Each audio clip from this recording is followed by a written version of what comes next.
The new Ford Everest promises to combine the magic of the Ford Ranger Ute with the ruggedness needed for outback touring, around town comfort and 7-seat SUV practicality.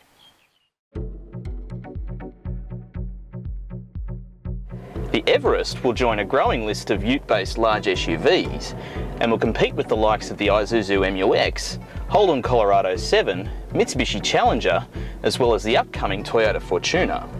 Ford also hopes that the Everest is comfortable enough to steal a few Prado sales, a fact also reflected in its very Prado-esque premium pricing.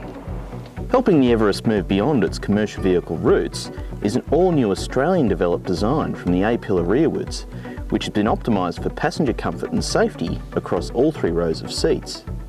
The interior shares much of its design with the updated Ranger, but with soft materials added to the touch points.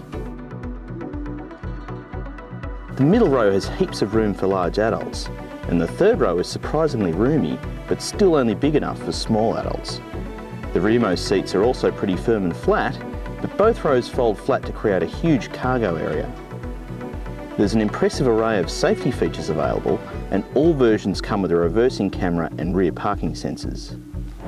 The Everest will come with 3 different trim levels, and all will come with 7 seats, 4-wheel drive, and a revised version of the 3.2 litre turbo diesel from the Ranger, and an automatic transmission. The 3.2 has plenty of poke for a vehicle of this size, which will also be handy for towing. Ford has done a great job of improving the Everest's refinement over the Ranger, with drivetrain and cabin noise and ride quality that's up there with more comfortable passenger cars. The steering is switched to a more efficient electric setup, which is very light for parking manoeuvres and tightens up at higher speeds. There's still more sway around corners than you'd get in something like a Kia Sorento or Ford Territory, but it's also a long way off the ground. It's probably the best of the big off-roaders though, and more than holds its own out in the bush. The full-time 4-wheel drive system comes with push-button low range and a rear diff lock, and there's plenty of suspension travel and ground clearance.